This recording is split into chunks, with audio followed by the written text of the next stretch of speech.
How to remove pages on Shopify. Hello guys and welcome to this new tutorial. In today's video, I'm going to show you how simple and easy it is to remove pages from Shopify stores.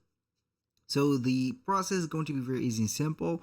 We're going to head over shopify.com, sign in for an account, and as you can see, we are going to see the account dashboard.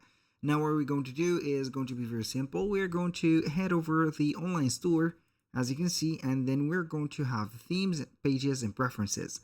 Select pages and we're going to see all the pages that we have.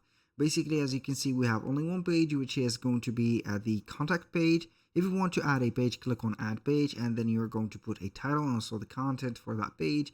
Don't forget to set up the search engine listing, and then you're going to select the template and the visibility of the page, and then you're going to click on save. After that, you're going to basically select the page, and if you want to delete the page, select it. Then we're going to click on more options, delete page, click on delete, confirm the order, and boom, here we have it. Now, if you want to have some pages back, not back, but basically we're going to create some new ones from scratch, click on a title or add page and add your content. For example, here, we're going to have the contact and we're going to put the contact like this.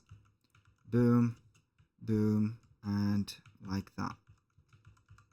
So this is the page. You can add some media, as you can see here, like images, links, videos, and etc. Also, you can transform to the HTML coding, add your page right there, and here you go. That was pretty much it for today's video. Thank you guys for watching. I hope that you have enjoyed the content, and I hope to see you soon on the next one.